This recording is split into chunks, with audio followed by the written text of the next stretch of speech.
changes na. 30 years, oh. Ma'am, anong baguran before yun?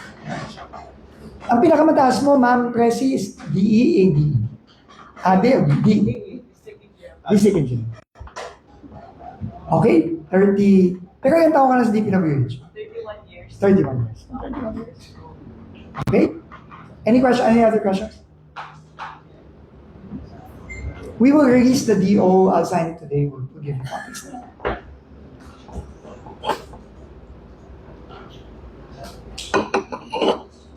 Wow, you guys are quiet. Anyway, okay. Wait na sir, nandami pa. Okay, go. Pinaprocess na pa. Sige, go. Siguro yung assurance, kasi diba in the previous years, yung binuhusan ng pondo ng DPWH is really flood control. Tapos dun, Kaleche. Ano yung assurance natin na with this, ano na yung Maharlika Highway, it's gonna be a big project, entire country yung span ng highway. How do we assure na lang na yun, hindi na mauulit yung nangyari? I think, napaka-importante ng tanong. I think ang importante is magkaroon talaga tayo ng pagbabago sa pag-iisip tsaka dun sa sistema sa loob ng departamento. And nag-uumpisa lahat yan sa planning tsaka sa budgeting. In the past,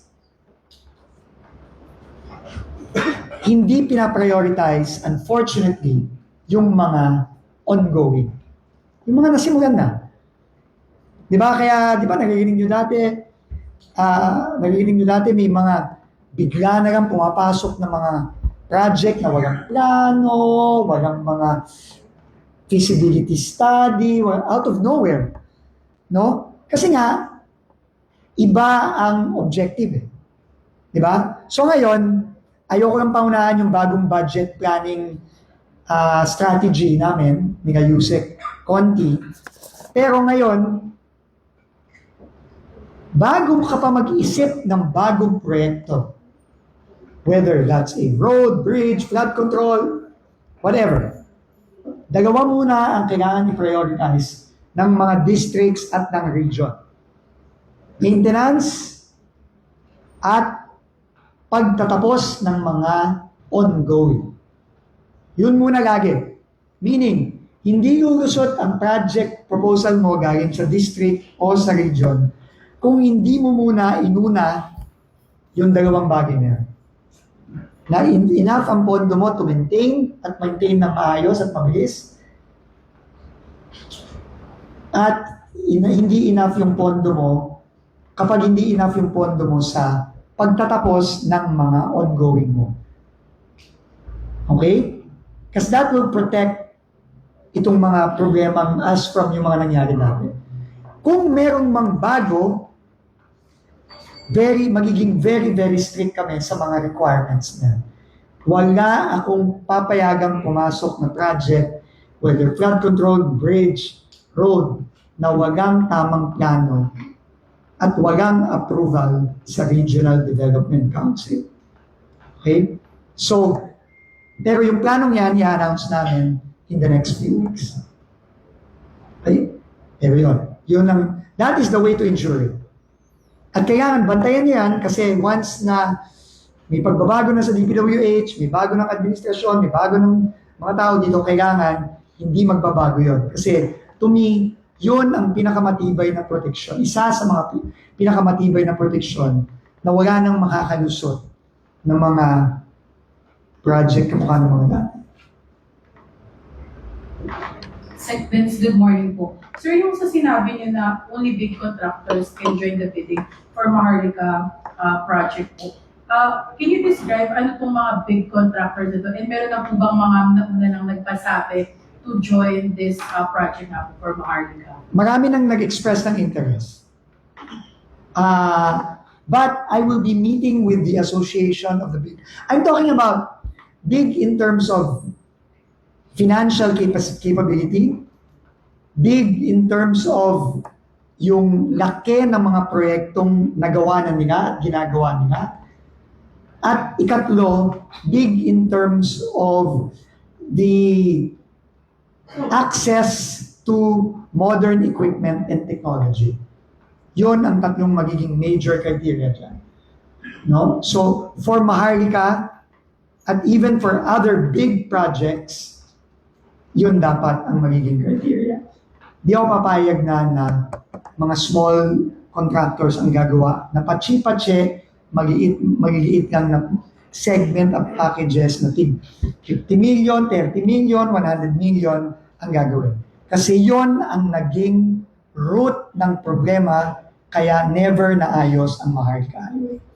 Sir, ba't hindi naman makakompromise yung budget ng DPWH with this kind of big project sa Maharlika Highway? Anong ibig sabihin ng mga compromise? Like, kasi sobrang dami yung ilalaan na pondo for this Maharlika Highway. Can you assure the public na lang na hindi po siya maapektuhan with this kind of project po? Since DPWH has other projects pa po other than Maharlika Highway. We will allocate kung ano ang budget na kinakailangan para maayos.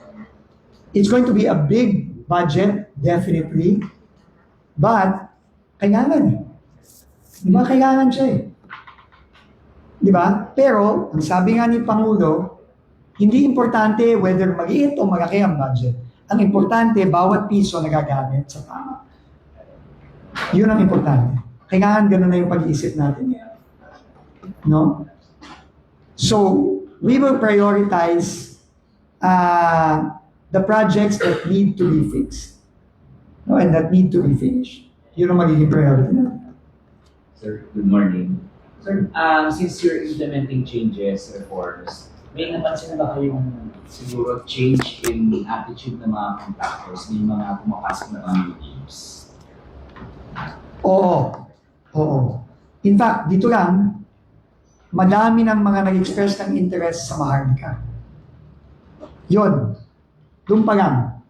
Malaking bagay na yun. Kasi itong mga contractors na ito na malalaki, and these are contractors used by the private sector, never sila sumasagi sa mga locally funded projects ng DPWH. Typically, sumasagi lang sila sa mga foreign assisted projects.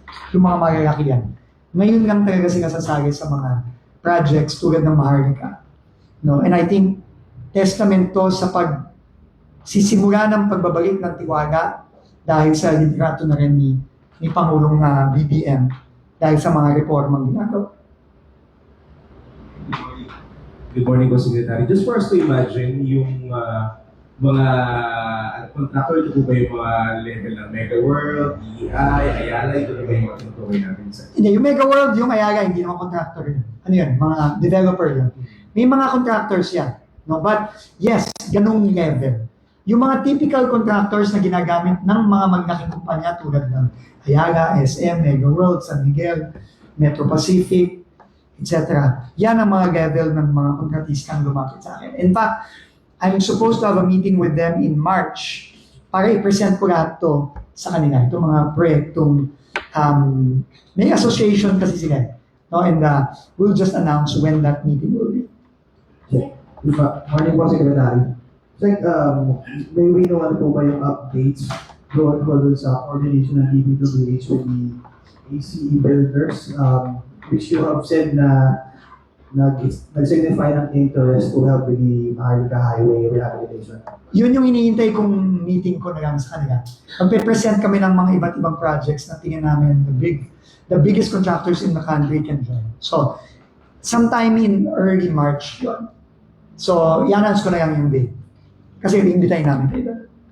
So for all buildings ba sa Maharlika, central po, sino po makahandle? Oo, central ang mag-handle. Yun ang plano namin, central. Yes, sir. Central din ang nagdi-design actually ngayon. In fact, ongoing pa sila Yusik Lara, sila Yusik Sidani. They're doing it now. If you have some technical questions, maybe Yusik Lara can answer. Sir, can you explain na rin, like why? Bakit central lang magkahandle? It's big kasi, laki.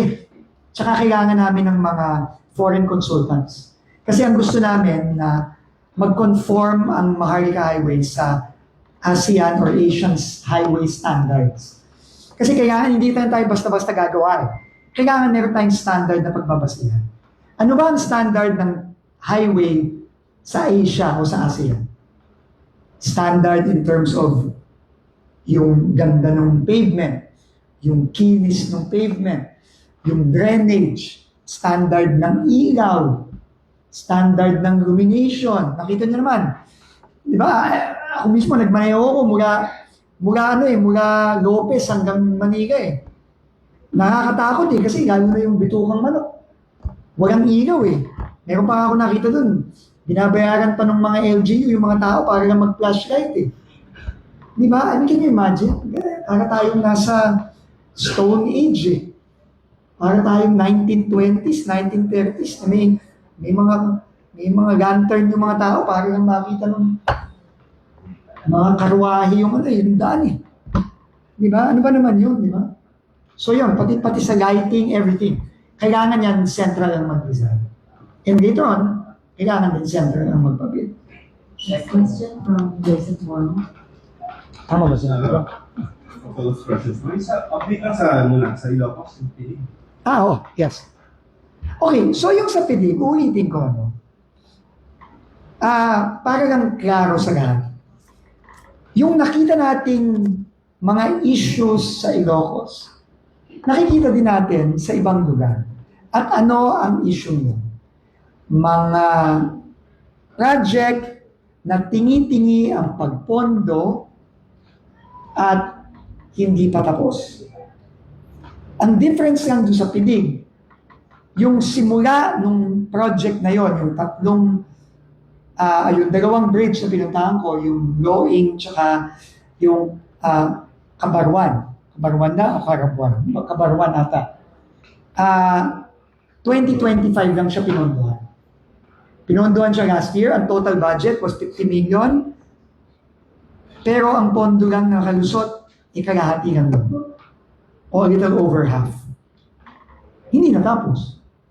So ito na naman, narinig na naman natin. Phase 1, phase 2.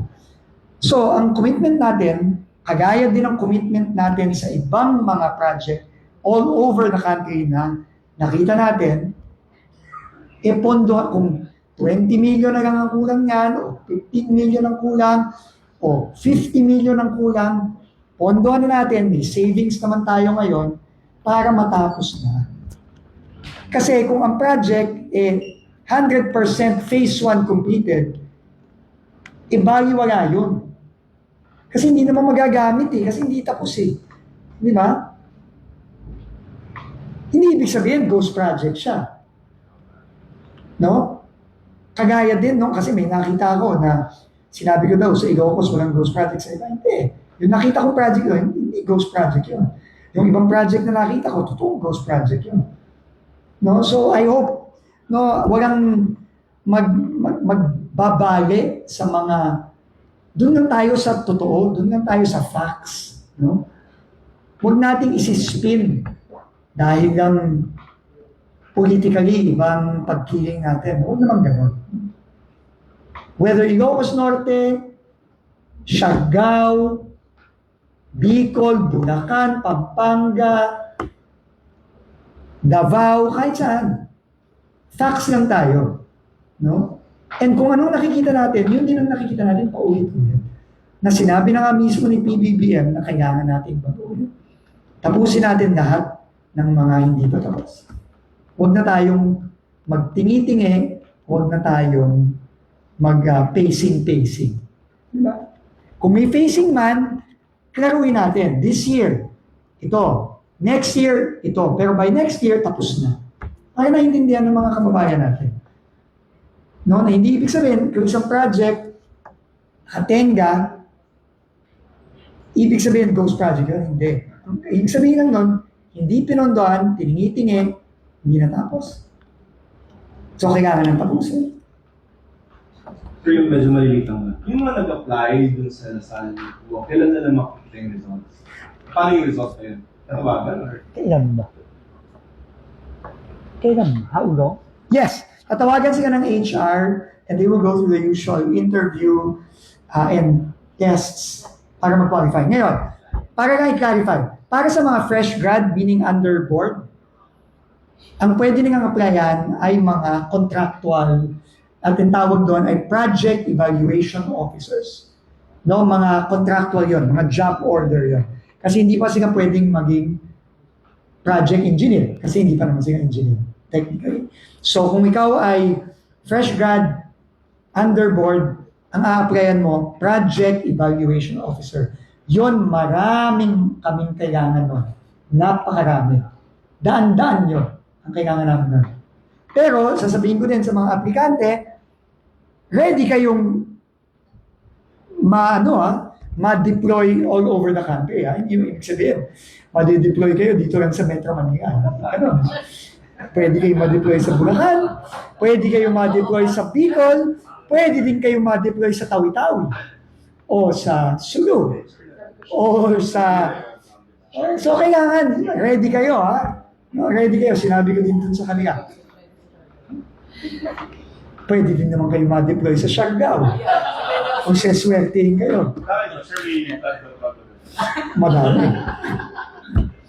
So, yun, no? So, they will get a notice and then siguro in the next actually, tatawag na yung HR namin yan. Sir, okay, before I go to Maharlika, I want to get maybe a macro. Di ba alam niyo naman yung hawak niyo ng mga national roads? And, Yes. di ba may division yan sa LGU and national. Would you be able to quantify the percentage of roads in the country that is under you, that needs repair? And kasi mukhang lahat ng binanda mo, sila. Diba? But I want to see a macro perspective of maybe the percentage. It's hard for me to say right now. But I would think yung needs repair, easily. Probably 60% easily. I would think. Based sa nakita ko. Kaya nga. Kasi nga nakaligtaan eh. And unfortunately, hindi din napopondo ng tama ang maintenance. Kulang lagi ang maintenance. No, di ba? Tama ba ako? Alam niyo yan eh, sa districts. Saka sa regions, kulang lagi ang maintenance. Unfortunately, ang masakit dyan, minsan pinagkakakitaan din kasi yung maintenance eh. No? Kaya kailangan mabago talaga yung kultura at yung sistema. So, now the priority is maintenance, finishing, unfinished. Yun ang dalawang priority.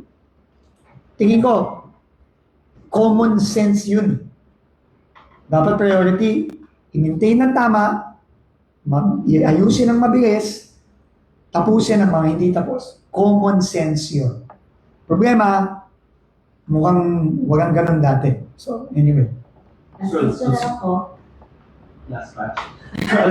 As you on the Maharlika rehab, so I want to focus this on the context of the Holy Week. So March, tapos na yung clearing. So you will not have, or will you have, a portion of the Maharlika that will be probably diverted or blocked? Wala. Zero for Holy Week. For Holy Week, the goal, at least doon sa mga segment na laging may problema. Segment sa Region 4A, mostly sa Quezon, sa Bicol, sa Camarines Sur, parts of Albay, lalo na sa Ginobatan, tapos sa Samar. Yan. Kailangan yan free from obstruction. Yun ang aking directive. By Holy Week, tuloy-tuloy yan. Wala yung mga one way. Kasi kawawa talaga yung mga kababayan natin. And alam naman natin, milyong tao ang dadaan dyan, lalo na sa mahal na araw. So free from obstruction and as much as possible, hindi ganun kalubak-lubak. So yun ang objective. For Holy Week lang, ngayong Holy Week na to. After nun, pag nasa Holy Week, then we can start with the rehab. Alright. So you said, sir, that April, May, you will start Bidding. Bidding. No? Mga April, May, magpapabid na tayo. So the long term starts what month? Omega. Sabi ni Yusek Garang, May. So sir, yung long term rehab would start now? After the procurement. So, siguro a month and a half, 2 months after. June, July. So, tuloy-tuloy na yan. May cost na. Wala pa eh. Mag-a-announce kami pag meron. Ginagawa pa nila yung final plans ngayon. Pero alam na namin yung 4 problematic areas. Region 4A, mostly Quezon. Region 5, mostly Camsur and Albay. Region 8, Northern Samar, some parts of Leyte, some parts of Southern Leyte, and then some parts of Region 13. Yun ang 4 na uunahin namin. And then next year, yung talagang rehab na ng buo. Sir, bonus question. Since now you're trying to fix the PWDs, but yung iniwan ng problema ng flood control, do you think na parang lumalaylay siya? Ako hindi naman. Tuloy-tuloy pa rin yun. No? On the part of DPWH, tuloy-tuloy ang ugnayan namin hanggang ngayon with General Azurin. Yung umiikot-ikot pa rin sila hanggang ngayon. And then, tuloy-tuloy syempre ang ugnayan namin sa Ombudsman at sa DOJ. Tuloy-tuloy pa rin yun. Sa last meeting namin sa Ombudsman, nagpe-prepare, in fact, alam ko may announcement this week kasi may mga sinabit kami mga bagong manifestations last week, 2 weeks ago. No, may mga dalawa kaming bagong binanifest sa Ombudsman. Ayoko ng paunahan kasi yung usapan namin ng Ombudsman, silang mag-a-announce. No, merong isang, hindi referral, parang manifestation doon sa current cases na dinagdag. Meron kami mga dinagdag na tao. Sir, iba pa yan yung sa Cebu? Yung formal? Iba ba yung Cebu? Yung Cebu, this week ata. This week ata namin i-refer yung Cebu. Kayo na, sir. Ako yan, DPWH i-refer sa Ombudsman. Oh. Pero meron kami mga dinagdag, may high-profile individuals. So you will submit additional documents We already submitted sa Ombudsman. in relation to cases? I think Bulacan and Davao Occidental. Bulacan and Davao Occidental. Thank you. Tapos sir, yung Cebu bago yan, referral. Yes, referral. Sir, si General Sirilin mo capacity, personal capacity mo sir, right? Hindi, tuloy-tuloy pa naman sila. Tuloy-tuloy pa naman. Okay. Sir, wala ko, Holy Week plan sa EDSA Rehab. Holy Week for EDSA Rehab. Kasi matatamaan siya ng Holy Week sa Mount. Hindi, during the Holy Week, the holiday, tingin ko baka hingi kami ng permiso sa MMDA na mag 24/7 ulit. Kasi wala naman masyadong tao sa Metro Manila during Holy Week. Lalo na yung Thursday, Friday, Saturday, Sunday, Holy Thursday to Easter Sunday. So sana makapag 24/7 ulit kami para mapabilis pa lalo. Pero maganda ang progress ng EDSA Rehab. So, in fact, quite advanced yung progress. So, hopefully by May, tapos na. At least yung dadaanan ng mga sasakyan. And then yung sidewalk, June, July, tapos na. And then para makaproceed na rin tayo kasi pag natapos yan, gusto ko magpa-extend na rin to, hopefully, to Boni, Ortigas, and then later on to Cubao. Sure, yung mga natenggang, last one na lang, yung natenggang projects po na bibilisan nga po yung pag-repair natin. Ano yun? Cargo po yun ng mga nauna ng contractor or paano po yun? Depende sa kontrata. Halimbawa, yung sa Iligan, no, na feature din sa ni Jessica Soho sa GMA, I think, no. Yung flood control na yun, sabi sa akin ng kontratista, nakausap ko mismo nung nandun ako last week, sasagutin niya lahat ng pagpapagawa mo. No, kailangan lang mag-review muna yung design ng ni Yusek Lara para magawa ng tama. So, walang gastos ng gobyerno doon. Kasi pasok pa siya sa warranty period na wala pa yata siyang 1 year. 5 years ang warranty ng flood control.